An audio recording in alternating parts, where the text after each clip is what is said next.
Hi, everybody at home. Today is a raining day in Scotland.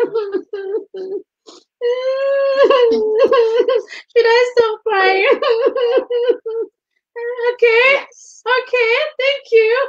Yeah, so they said I should stop crying. So today is a raining day in Scotland, but for us, the smiles never go away because we're all about smiling and bringing you joy on Reading with Joan.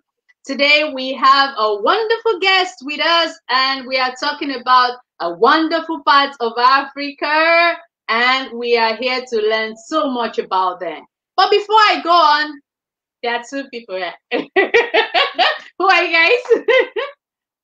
I'm Little J. And? I'm Big J. And I am Massive J. So we are the Jgirls. And this afternoon, I will introduce my guest is Pheona Matovu, and she's from Uganda. Hello, Pheona. And I'm going to bring her down as we introduce her. So, Pheona, thank you for coming to join us today. We are talking all about your country. And before I talk about anything, could you please tell us a little bit about you as I bring your country into show for everybody to see? A bit about. Yeah. I have 3 children, 16, 14, and 12. Wow. And I'm married. I have a wonderful husband. And together we founded Radiant and Brighter, which is an organization that works with other organizations, with different companies to try and understand culture and ethnicity in Scotland. Yeah. So a lot of what we do has to do with supporting business startup, supporting finding work, and also being able to understand different cultures, diversity, and ethnicity. Okay. So now we're going to be discussing different cultures, diversity, and ethnicity. And that brings you beautifully into play. We just showed the map of your country. Pheona is from Uganda, and we'll be talking about all about Uganda. I'm from the west of Africa. I have no clue what Uganda is. She's going to educate me and the rest of these girls and the rest of the kids outside about the whole of Uganda. And we are pleased to listen to every bit of information you have to share.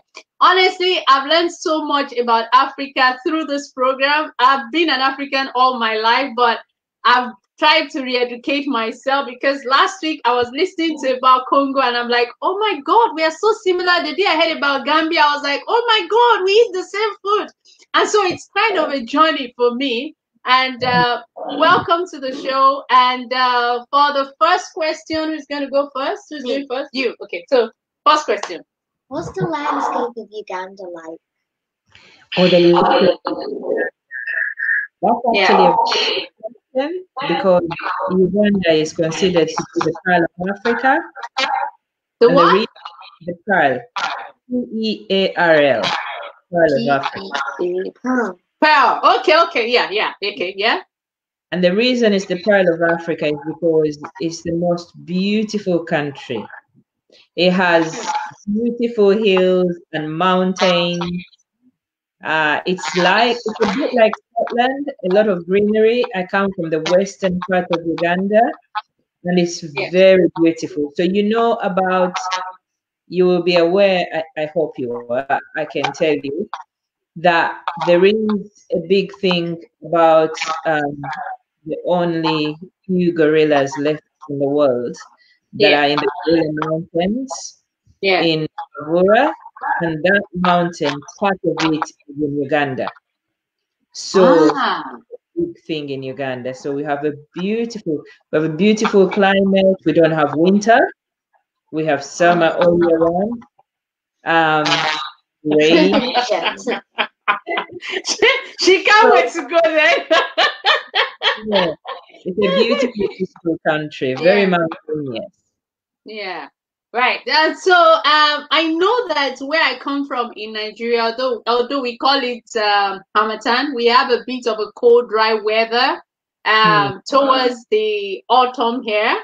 So it's kind of we have that, but to have the whole of summer throughout the year, that's amazing. And but My birthday's in the winter. so I'll be looking forward to visiting there maybe during the winter time here to go and spend some time there. Yeah. So and it's even when it's cold, it's about 19, 20 degrees. So it's never really cold. Wow. That's nice. That's nice. And so it's like Nigeria though, so I know what it means. I have another question. So what's the next question? Is Uganda like on the equator or near the equator? Yes. That's very clever. Yes, we sit right now. So everyone who goes to Uganda, even we who live in Uganda, we like to take a picture at the equator. So we sit right at the equator, yes. Yes. So what's the question? It's about like the beaches. Like it just reminded me about beaches. So do you have beaches in Uganda? Another interesting.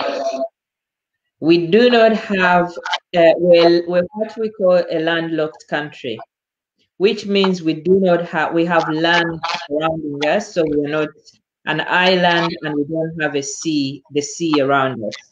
So we have freshwater lakes here. So you can see the map there. Yeah. We have different countries surrounding us. So we do not have a beach by the sea, but what we have is one of the biggest, the largest lakes in the world, Lake Victoria. So we do have beaches around Lake Victoria. So you have like Lake Victoria is shared between 3 countries, yourself, Kenya, and Tanzania. And the larger part of it is in Tanzania. Yes. Yeah. Okay. It's a very big lake. When you see it in Uganda, you wouldn't actually realize that we don't have the largest part because it's just really big. Yeah, that's why it's the biggest lake in Africa. You can imagine that. Because when I was growing up, we all knew that Lake Victoria is in Tanzania. That's what we identified. That's what we learned. That's what they say because it's the bigger portion is in Tanzania. So by share. So but now we know that the landmass is shared between 3 countries. So right. That Victoria thing reminded me of the Great Lakes. Which Great Lakes? The Great Lakes between Canada and. My girl is burning up geography right now. Right,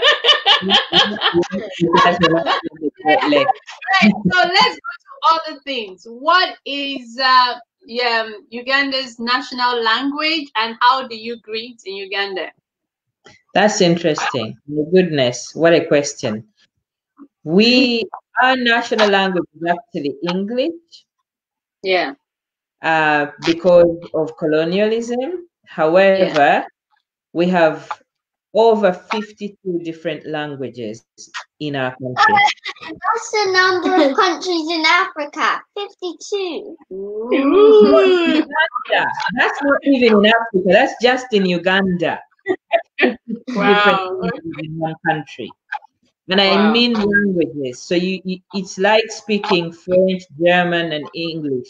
People don't actually understand it unless they speak it. So I come from Western Uganda, where we speak different languages in Western Uganda, but I speak Ruchiga languages. I speak Luganda, which is spoken in the capital city, Kampala. And I speak another language, which I'll tell you about. I speak Runyarwanda because although I am from Uganda, my ancestry is of Rwandan origin. So that is like Rwanda. So you are in between. Yeah. Okay. Yes. So there are people like how you came and settled in Scotland. Some of my family came from Rwanda, settled in Uganda. But we still spoke the language. So I speak Runyarwanda as well. So that means I speak English, I speak Luganda, I speak Ruchiga, I speak Runyarwanda, and I speak Luganda. So I speak 5 different languages. Wow. Wow, that's interesting. And are these languages, are they entirely different, or you can pick words between the languages? No, they are different. They are different. You don't they are very different. So you can only hear if you actually speak the language. So some other languages can be similar. So in Western Uganda, some languages are similar to Ruchiga, like Runyankore and Rutoro, but then the ones I've told you are completely different. Wow. So now, in your main language, how do you greet in the morning, and how do you greet in the afternoon? How do you greet at night? And what is culturally acceptable in terms of greeting? Because we are teaching our kids values about Africa. So what are the values that are connected or related to greetings from Uganda? So I'll tell you, we don't have a main language, but I'll tell you what we do in my tribe. So every tribe has a different language, okay? Yeah. So I'll tell you what we do in my tribe, and then I'll tell you what they do in my husband's tribe. So Uganda is his tribe, so we come from different tribes. So I'll tell you what we do in mine and what we do in theirs. In my culture, we hug to greet. So if I'm going to greet you, I'll hug. But if you were sitting down, if an elder was sitting down, it's important that you don't stand while you're hugging them. You have to come down to their level, maybe kneel and give them a hug so that you're not towering above them. Listen to the hug. Listen. My husband's culture, girls, and that's very controversial, will kneel down to greet the elders and to greet other family members. But it's changing in some ways that people are starting to think about whether you kneel or whether you hug, So in our family, we use a lot of hugging. So you find that you have to then think about how you integrate your own culture in your own family. So it's acceptable to, if you find somebody, an elder, anybody remotely older than you, or if you find people on the street, you have to greet them. So it's rude to just walk past people that you know. You have to greet them, and you either give them a hug or you just say something like "Jebale konyewo." So Jebale konyewo. Jebale. Yes. Now you can't ask me how we greet and you don't say it. So everybody has to say it. Jebale. Say it. Are you gonna say it? Are you gonna try? Jebale. Jebale. Yes. So you say Jebale. And then you say ko nyavo. Ko nyavo. Jebale ko nyavo. Yes. Thank you for that. Nyavo means madam, and sebo means sir.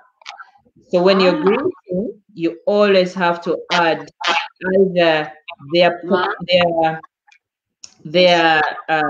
you call it? Either gender or gender, but in way of respecting them, you always have to add a title. Like sir or mom or madam or dad. You always have to add something to the end, even if you were greeting a young person. So in Nigeria, where I come from, I think our culture is similar to your husband's culture, the part of Nigeria I come from. The younger ones are expected to kneel down. Traditionally, things are also changing now. Kneel down to greet the older ones, or prostrate if you are a male child. The girl child kneels down, and just like you said, we have the older version or the younger version of greeting. So if I want to greet an older person, I use e, and if I want to greet a younger person, I use o. So that means, yeah, so we have this, we have already just at greeting, before we even say the sa or the ma or the name, we have already identified whether you are older or you're younger. So if I look at them and they are younger than me, immediately I use o for them. But if I look at them and they're older than me, immediately I just use eh. Come on, so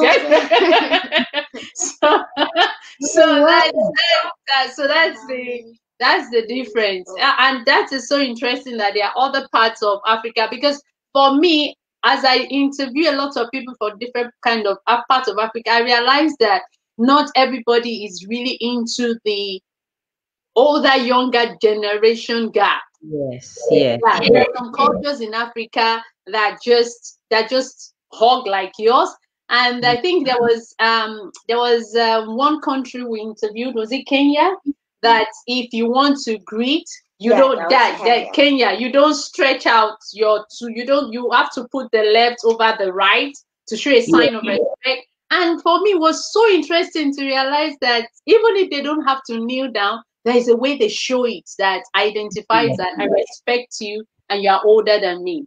And so that is quite interesting, because for Africans, we value a lot of community and eldership in growing up. And that was one of the challenge I got, the culture shock I got when I got here, because I just, and children just say, Helen, how are you? John, how are you? Pheona, how are you? Excuse me? Who is that speaking?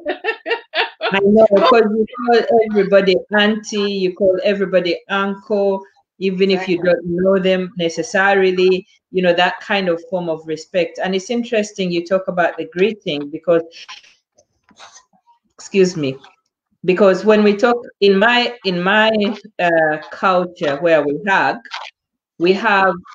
the greetings are actually related to God. And I didn't know that until I started to think about culture, because when we greet, somebody might hug you and say something like Jirabana, which means may you be blessed with children. They might greet you if you're a young lady of age, they might say Jirumugabo, which means may you be blessed with a husband. So the actual greeting, like a prayer. Yes, everyday greeting can be Yezakuzwe, which means praise Jesus. And my response, if somebody says to me Yezakuzwe, which is a general greeting that everybody uses really, I then answer by saying Iteka Ryose, meaning all the time. And that's the greeting. It has nothing to do with, are you a Christian? Are you a believer? No, it's just how we greet. And you know the funniest thing, when you do that in Uganda, in Africa, when a younger child greets an older one, there's something they call oriki. I'll use orike because it's as if you're showering the child, because the child honored you with greetings. You shower the child with blessing. May you be blessed. May your days be young. The child of my old age, the child of my young age. You know, you just keep saying that profusely because the child has honored you with a greeting. And, you know, and that can be linked up with a lot of blessings that come with community. So you don't get those kind of blessings from just your father and your mother. You get it from any older person you greet. And that is quite interesting, because you learn it now. When you see any African outside, greet them because a blessing is coming with it, right? So now to the next question. Food. I love food. No, she loves food, not me. I love cooking, but I don't love food. She loves food. Tell us about food in Uganda. So our favorite food is matoke, and that's green bananas. So we green bananas. It's a different kind of bananas. It's not like the ones you buy in Asda. They are smaller, and they are cooked green. So you peel them and then you cook them and then you mash them like mashed potato. Oh. Yeah. Now in Nigeria we have the normal bananas you have here, and then we have the plantain. Do you have the plantain in Uganda? We have plantain as well, and we roast plantain or we fry it, but it's not the same banana. We have about 5 different types of bananas. Okay. Oh, Yeah, interesting. Wow. but bananas are a staple food in the country. That is interesting. Wow. So this special banana is just made by cooking and then mashing and then Yeah. eating it. So do you eat it with soup or do you eat it alone?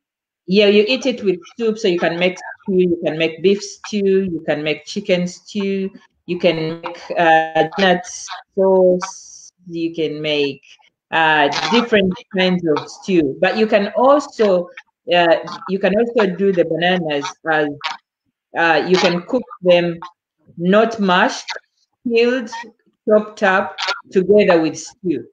So it makes a mixture of a beautiful kind of I don't know what to call it. We call it katogo. So it's like a thick kind of pudding. And not really.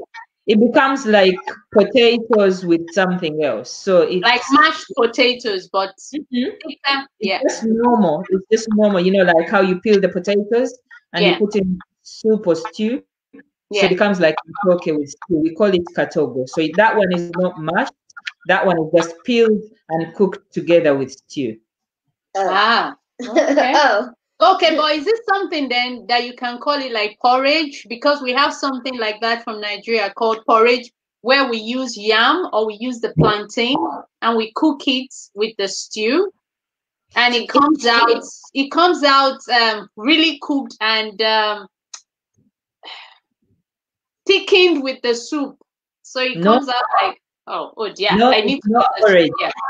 It's not porridge. It comes out still hard, normal like potatoes, like boiled potatoes. Oh, just like boiled potatoes and just add stew to it. It just comes out normal. It's not mashed. You just eat it together. Well, I think I'm going too far now. My taste bud is imagination. I'm salivating. All right. So apart from green bananas, what else is your major? Apart from green bananas, we do have cassava as well, which is a root. A root. We also do have we have posho, and posho is it's in different parts of Africa. Actually, I think in Zimbabwe they call it tada, and in Kenya they call it something else. But posho is it's made from what we call corn here, but we call it maize back home. So Because we invited a Zimbabwean guest, and she told us about Saza. So immediately we said it, she was raising up, and now we've heard that before. So I think the southern African countries kind of have one similar food that they all identify with. Yes.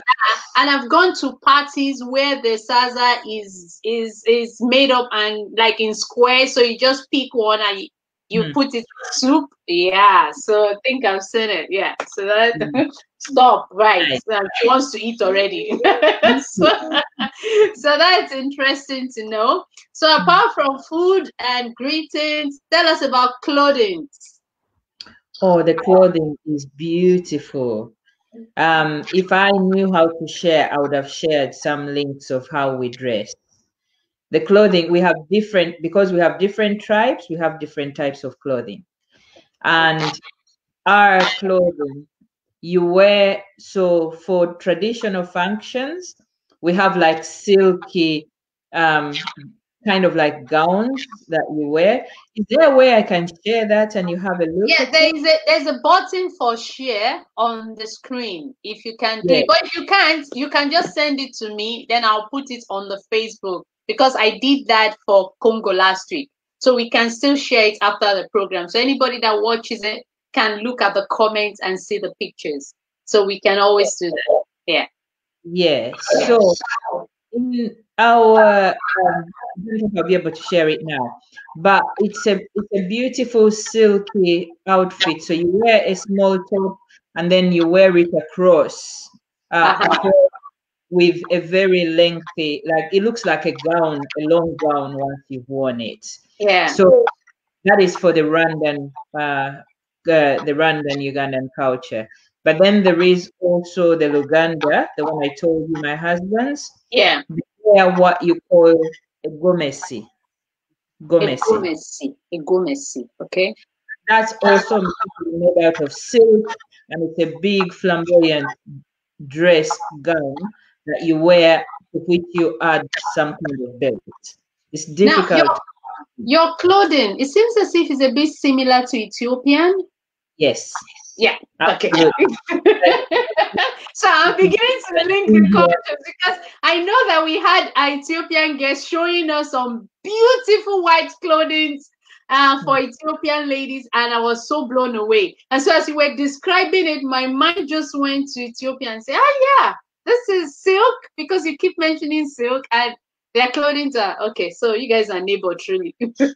That's why we say Africa is one nation that has just been divided. So we all share kind of some things, but unfortunately the borders have made a lot of trouble. So I know. So does the male have a different clothing from the female? They wear a kind of gown, like a long gown. I think the Ethiopians might be similar as well, but the Arabs also wear a very long gown. It's like, it looks a bit like a dress, but it's a male outfit. Okay, all right. Okay, ask. Did they wear like trousers underneath? Yes, they wear trousers underneath, and they wear a coat on top. She's getting confused with Scottish dressing. So don't blame her. Yeah, yes, you are. So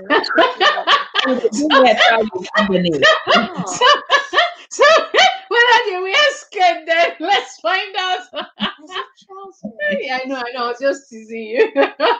So that's quite interesting to know. So what other question do we have? Naming. How do you name your children? And what are the significance that are attached to names? Different people do it differently.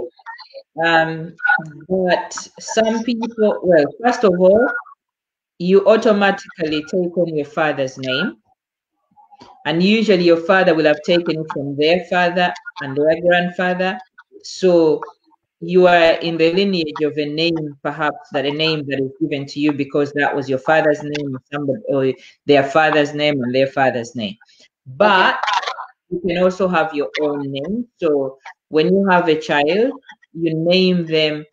There isn't there is a color, but it's been watered down now. So different people do it differently. So in our culture, it can be significant to actually ask the grandparents to give the child a name, so that you give them a name, but they also give them a name.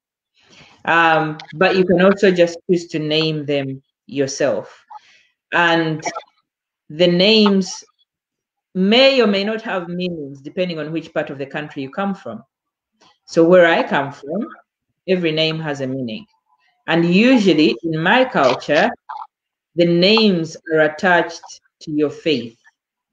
So, for example, my name, although we have what we call an English name, and then we have a surname, and the surname usually has meaning. So my name is Pheona, but then I might be given a different middle name. That might be, for example, Tusime, which means praise God. Or you get given a different name that has a meaning, but you also take on your father's name. So a lot of people have three names: your two names and then your father's name. But we don't consider the middle name to be a middle name. We consider both to be surnames. So you have a first name and two surnames. So when I came here, and they consider that to be a middle name, I found that a bit confusing. Okay, I think that's slightly different from where I come from in Nigeria, or in Nigeria generally. So you have the main name, so you have the family name, and then you can have as much as 12 middle names. Because aunties can give you names, uncles can give you names, grandfather, grandmother, they just load you with names, and but you just take on the first primary name. And like you said, it's similar to us too. Names are given by your faith. So if you are traditional, you can be called Shango something. Shango is an idol. And if you are under the Christian faith, you can be called along that side. If you are from the Muslim faith, you can be called along that side. And so that's quite interesting. And I think one of the things that is also particular is the way that colonization has helped us to adapt a lot of foreign names. And so you see that a lot of people have over time taken on foreign names rather than names, our cultural names. You understand? And so we tend to be called foreign names rather than our culture. So our cultural names is Joe. No, that's an English name. That's not my name. My name is Omwekme. That's my cultural name. It's a middle name. You see, the cultural name comes to the middle, and all my English name comes to the top. And so, and I think that's the challenge a lot of Africans have gone through over the years. And I just wish that we could now take on that pride of identifying ourselves with our names, because that's who we are. And it's going to be a long shot. So sometimes I try calling them by their middle names rather than their first name, so that I'll say, I'll call their middle name and say, that's who you are. And that's what you should identify by. So just to keep reminding them that enjoy this middle name, even though you don't identify it every day, but that's who you are and that's your culture. And enjoy what you're called, because it has such a meaning. It has such a benefit, and it's going to take you a long way through life, because the name comes with a blessing. It comes with your destiny. It comes with your future. So it's very important. And so, girls, any other question? No. You? We are running out of time. That's the timekeeper. I knew she was going to stretch her neck. I knew she was going to stretch her neck. Okay, so Pheona, what else do you want to tell us about Uganda that we've not asked? I think we've talked about pretty much a lot today. I think I can't think of anything else that I'd like to tell you that we haven't talked about. Oh. Thank you for having me, and thank you for inviting me. It's been lovely to have the conversation and to learn about your culture as well.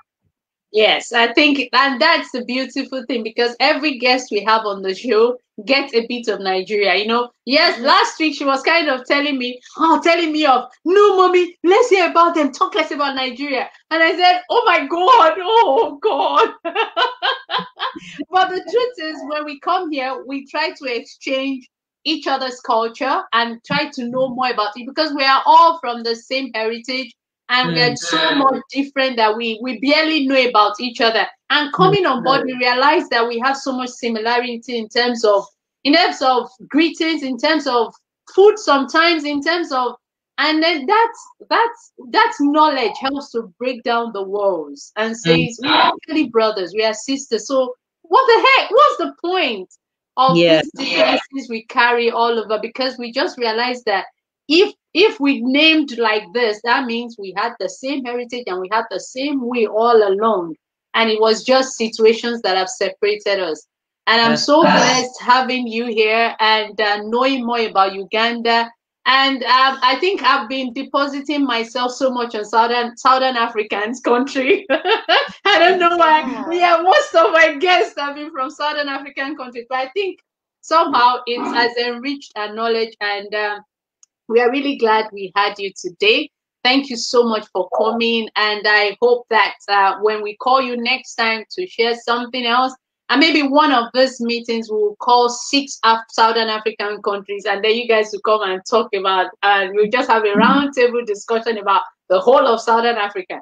I'm looking forward to that day. But until when we invite you again, Pheona, we want to say thank you for coming. And to our viewers at home, thank you for watching us today. We love having you over and over again on Reading Couch Talk with the Jgirls. Look at one, she's already sleeping. Right, so we'll see you next time on Reading with Joe. No, Couch Talk with Joe. Couch Chat with Joe. And thank you so much, Pheona. We'll see you next time. Bye-bye. See you. Bye.